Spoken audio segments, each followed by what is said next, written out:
Vicenza, Francesco Rugo, che ci ha raggiunto. Però questo mi permette di dare subito la parola a Roberto Floreani, perché quel che ha detto, è lì il microfono Roberto, quel che ha detto Isi ti introduce perfettamente. Uno dei punti a cui diamo particolarmente rilievo è: sogno la bellezza come dimensione etica della vita. Credo che sia la risposta al deserto che ha accennato Isi. Buongiorno a tutti, è una bellissima occasione a cui sono molto orgoglioso di partecipare. Dunque,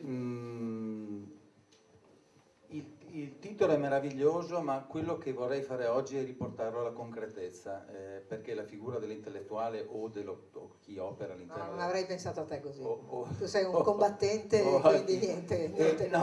E torno sul discorso che mi fa particolarmente piacere aver riscontrato in quello che dirò dopo, in ognuno degli interventi. Quindi si è parlato di famiglia, io ho 3 figlie e quindi so benissimo cosa vuol dire.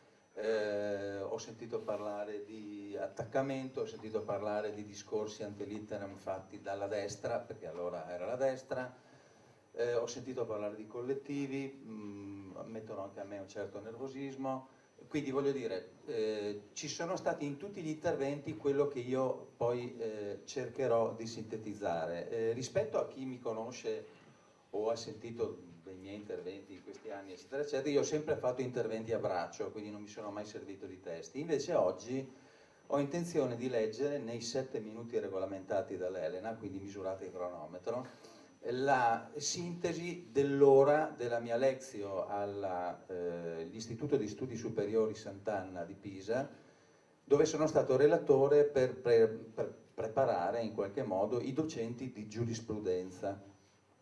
Questa è un'introduzione credo abbastanza interessante, perché vale ricordare che Steve Jobs, quindi quando noi pensiamo a Steve Jobs pensiamo a tecnologia naturalmente, a innovazione, a futuro precipitante, eccetera, eccetera.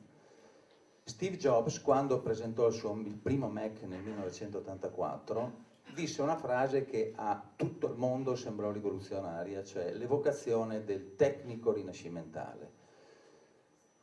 Tutti tranne a noi, perché noi, avendo avuto Leonardo da Vinci e il suo uomo vitruviano, era una cosa normale. Quindi anche in questo caso, parlando delle eccellenze di cui stiamo parlando, la sintesi tra tecnologia e cultura o arte in questo momento è straordinariamente importante, anzi è decisivo, ed è per questo che l'intervento che leggerò adesso è anche una sorta di appello alle strutture produttive universitarie per riuscire a mettere nelle condizioni chi ha attraversato, io ho una laurea in economia e commercio, quindi ho più facilità a capire alcuni discorsi anche degli imprenditori che mi hanno preceduto. Quindi vado a leggere di questa relazione.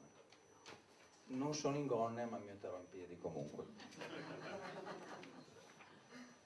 E volevo salutare anche Claudio Ronco, che non vedevo da quando veniva a studiare a casa mia con mio fratello, e fargli testimoniare rispetto alla meritocrazia quanto abbiamo studiato. Io non ho ancora smesso. Quanto abbiamo studiato nelle scuole di questa città, dove hanno tentato di correggere il mio mancinismo con la bacchetta di Sambuco e non ci sono riusciti, in via Riale, nei licei, quanto ci hanno fatto studiare. Allora, la cultura è la sublime alleanza tra la memoria e il futuro. Nella prospettiva odierna di un futuro debole, siamo diventati prigionieri di un presente dalle prospettive incerte, soffrendo una situazione di instabilità personale, professionale e politica. Quando il cammino della storia era più lento, eravamo abituati a considerare il futuro come una continuazione progressiva del presente.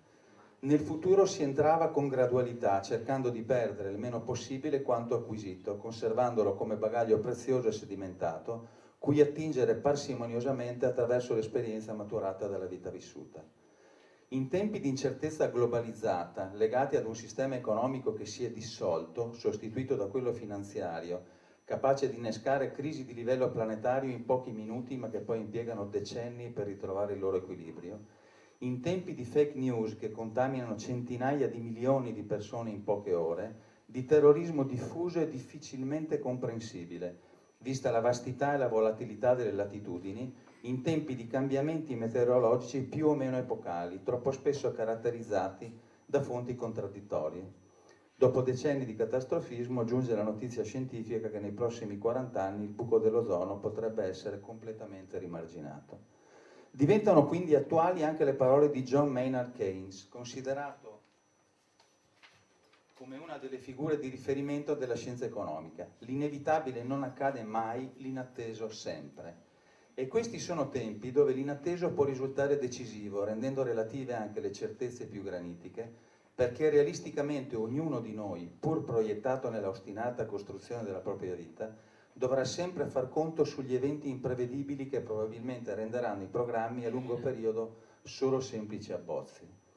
I margini di recupero dell'imprevisto saranno connessi direttamente al livello di consapevolezza che avremo sviluppato attingendo alla nostra esperienza personale.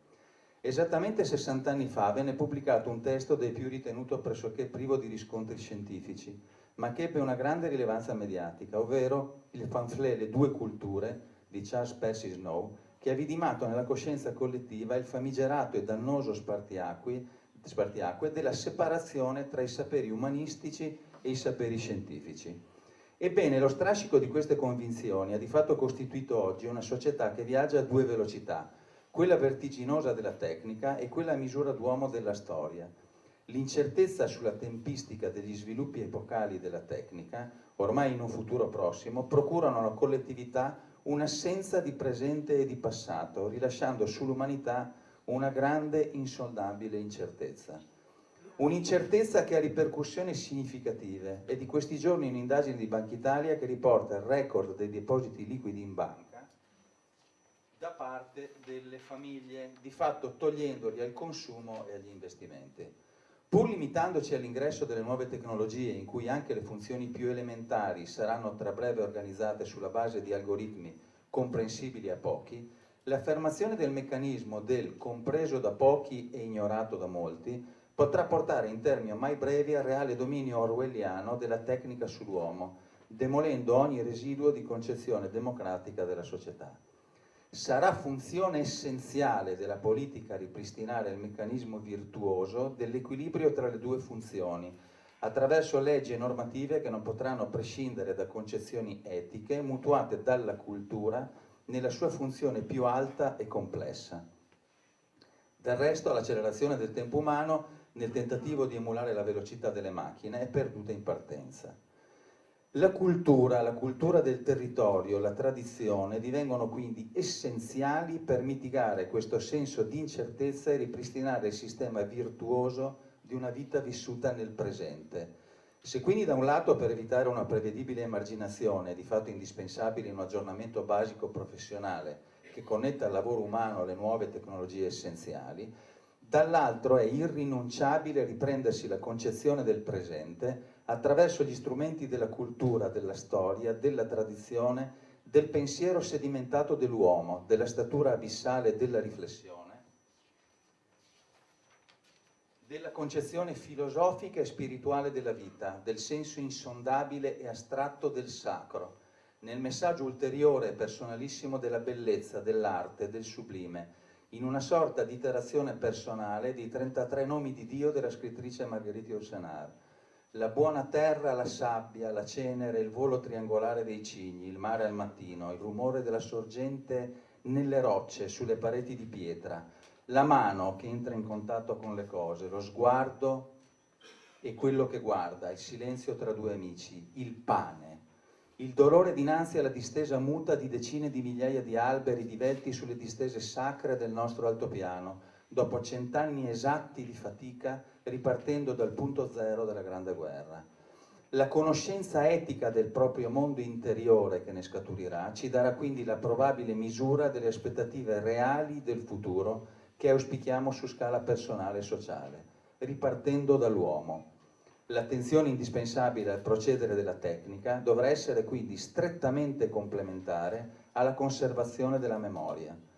Contro l'incertezza, la cultura e l'arte hanno un ruolo irrinunciabile e salvifico, riuscendo a dilatare la vita vissuta in una sorta di presente allargato, che neutralizzi l'abisso dell'inesistenza dell'oggi rispetto alle aspettative e alle incertezze del domani. contrastando un futuro disumanizzato, senza memoria, senza storia, senza ritorno, senza culto. L'arte sopravvive alle sue rovine, si rigenera nella continuità ed è di fatto svincolata dall'idea di progresso, creando una sorta di zona franca dalla supremazia reale della tecnica. In questo senso l'arte e la cultura riescono a innescare una sequenza di reazioni intime, a comunicare sensazioni senza un'idea precisa legata alla cronologia, in cui la tradizione popolare o familiare attivano percorsi del tutto personali, con tempi e modalità proprie, ma assolutamente decisivi. Da cui l'indispensabilità di una memoria alimentata dalla tradizione e arricchita dalla cultura, da cui, in una sorta di movimento circolare, il ritorno alla natura e alla sapienza dell'uomo, al fine di governare i sistemi senza esserne governati. La cultura del territorio, la tradizione, l'arte sono la sublime alleanza tra la memoria e il futuro. Grazie Roberto, e ci lascerai questo scritto, vero? Grazie Roberto, perché